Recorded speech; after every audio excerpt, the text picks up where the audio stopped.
Welcome to True Jamaica Buzz, news and entertainment with a buzz. There's a saying that goes something like this: to be poor is a crime, and tragedy struck in a poor community in a St. Anne's, in which three persons lost their life. Mother, father, the whole community is distraught. Three little picnic. I want you to take a look to exactly what the Jamaica Fire Brigade had to say, what the father had to say, what the MP of the era, Mr. Matthew Samud, and also the Minister of Education, what she had to say as it pertains to that incident, tragic incident. Take a look, and then I'll give my piece. This is a dark day for you. But not only the alone, emotion, body wise, everything. I just loan darkness. I tell you the truth. You're very close to your children, right? Very, very, very close. Very close. But in there, my yard, a Friday morning, I carry them back home. Butchers was first on the scene, and they saw when they got here a 3-apartment dwelling fully engulfed in flames with roof already collapsed. We were advised that there were missing persons. Upon having a conversation with a lady, she told us that 3 children are presumed to be in the fire. The crew started operation and to extinguish the fire, after which the cooling down operation started, and it was at that point where the remains of 3 children were found in one of the rooms on a bed. I've been in contact with the Prime Minister, the MP for the area, Lisa Hanna, and of course, Minister Dana Dixon. All the arms of the state to provide the necessary support are already mobilized. But for right now, we're purely focused with Council for the area and of course the Mayor in providing emotional support to the community. Though it is on the southeast side of the boundaries, the children attend the schools in northeast. So a very close-knit community, even though there are political boundaries, and in times of tragedy like this, we obviously have to come together to provide support for the community. On behalf of my ministry and the entire government, I extend our deepest condolences to the bereaved family and to the community now mourning this unimaginable loss. We stand ready to provide all necessary support during this painful time, and we will work diligently alongside local authorities to ensure that a thorough investigation is conducted and that the family and their community receive every resource they need as they begin to heal. Now, people, like I said, this is a very tragic incident. Based on what the father said, he had picked up the children, have them for the weekend, and then dropped them back off. When he dropped them off, that was when he heard the tragic news that all of his children that he is very close to lost their life in the dwelling in which they were residing. Based on information that is out there was no source of electricity. So therefore, them light up the place using a lamp.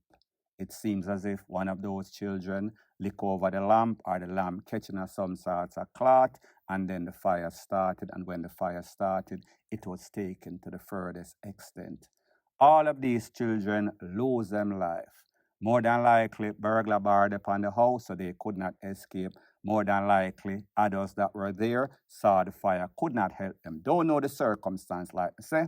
You heard what the fire brigade had to say, you heard what the father had to say, you heard what the Minister of Education, and you heard what one of the politicians had to say, Matthew Samuda.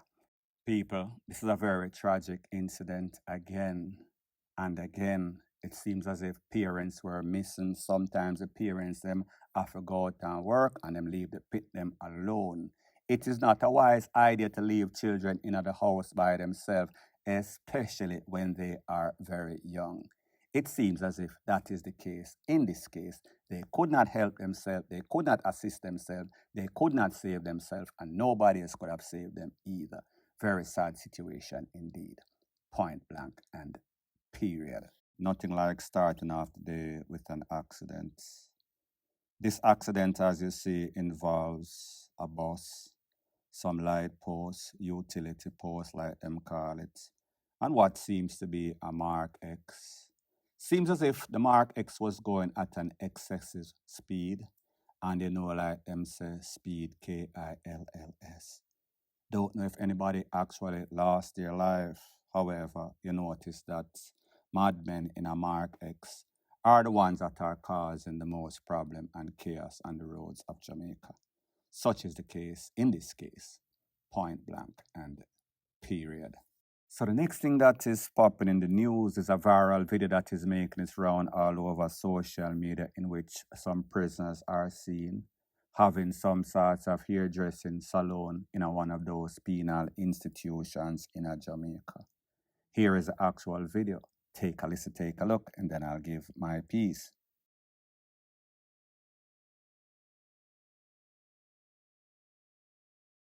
So people, like I said, this video has been sparking all sorts of online chit and chat, tongues wagging in a social media, in the news, in a real life.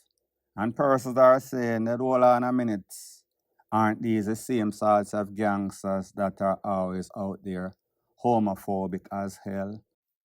These are the same so-called gangsters that always say, no man can braid them here, no man can close mark them, no man can bust any sorts of bump in them face. But people, it seems as if things have changed drastically for the worse. There are the fish stackers, and then there are the fishy type of prisoners in these penal institutions. It seems as if these men are actually taking penis in the penal institution.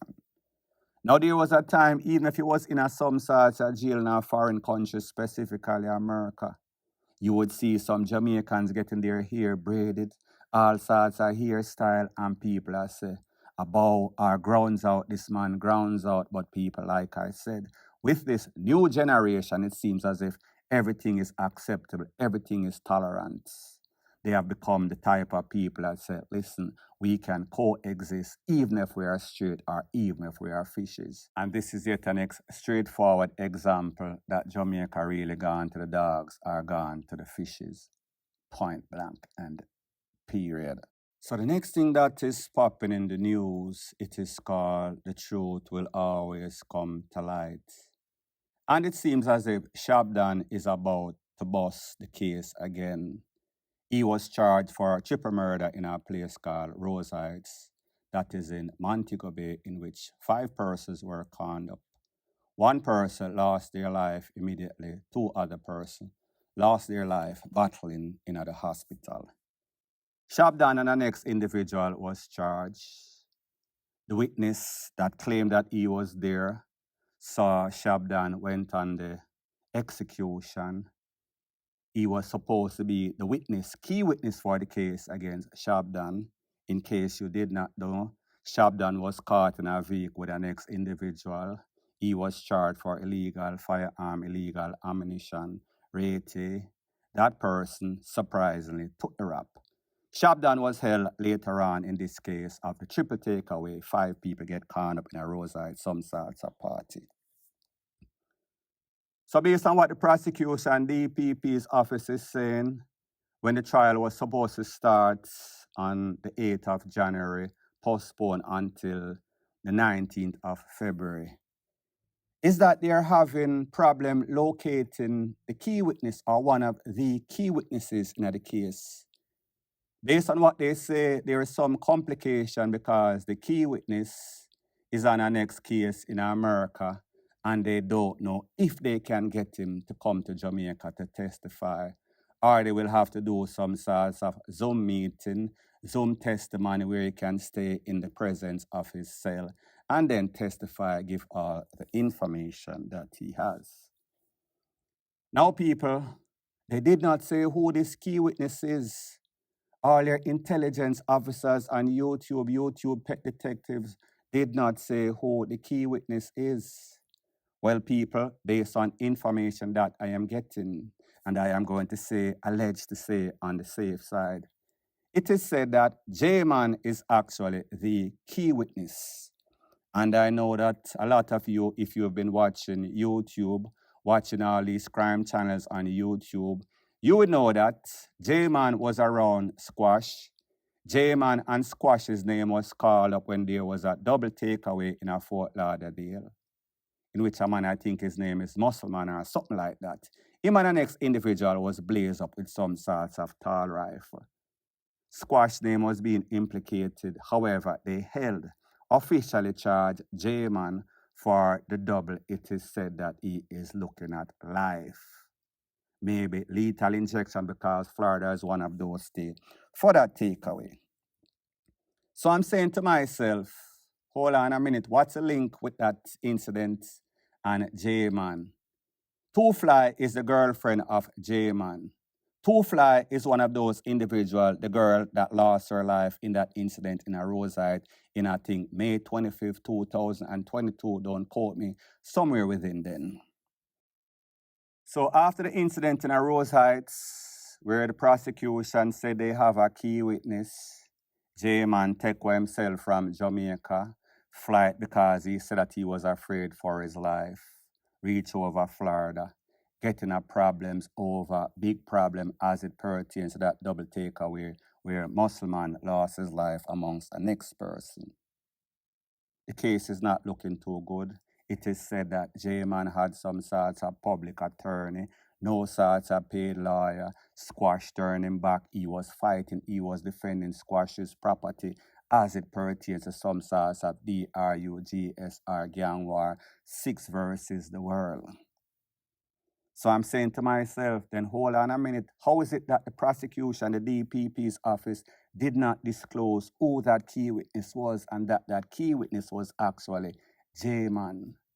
Isn't there supposed to be some sort of disclosure in which the prosecution tell the defense team, the defense lawyers, who is going to be the witness? So here is the problem right now. If you are a gangster and you're amongst a gang and you are going to testify, be a key witness, it is very effective. It can also go the polar opposite way whenever you have a criminal history, especially a recent case in which it is alleged or it is confirmed, the evidence is there that you took away 2 people. Your reputation is going to be tarnished, especially when your reputation was not good from the start. J-Man has always been a gangster.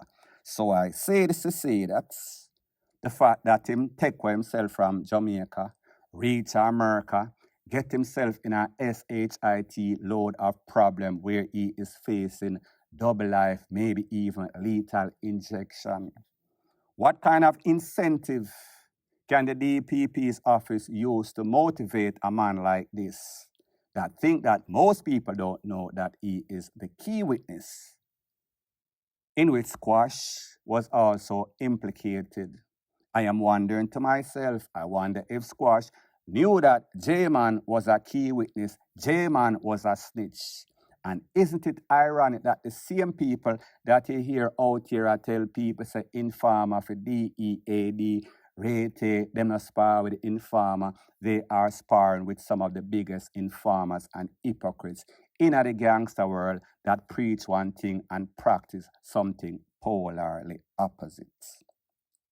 So I say this to say that, in my opinion, it seems as if unless the prosecution have a next very key witness that is bigger than the key witness, which is J-Man, that case is going to falter significantly, because if they are reliant on J-Man that probably had ulterior motive to lie, probably being the operative word. In my life, he get out a problem. In my life, he save himself, save his own soul. When you get lawyers that are competent, such as the Tavares Finson, they are going to twist him up. So not only him can make a statement and give to the police and say, yeah, him the dead, and because him girlfriend lose her life, and because him and Shabdon, they are enemies, they are going to have an ulterior motive to lie. However, when he finds himself in a problem in which he presently exists, do you think that he is going to be motivated when it seems as if Squash turned him back on him, if Squash was indeed involved? Do you think that he is going to be motivated to help the prosecution, DPP's office in Jamaica, when they cannot help him with the problem in which he finds himself in? where he is looking at least a double life, maybe even DEATH sentence. What is the possibility? What is the probability, especially if he knows that he is lying, and especially if he knows that they are going to twist him up and tangle him up like some pretzel when he goes to court and decides to testify? It is one thing to make false claim or allegations, even if they are true, when you are going to prove it. When the DPP office is reliant on somebody that have a shaky characteristics, have reasons to lie. When the defense team is going to twist him up and tangle him up and ask him questions where you cannot cross all the T's and dot all the I's, where you cannot put the story together, what do you think is going to happen?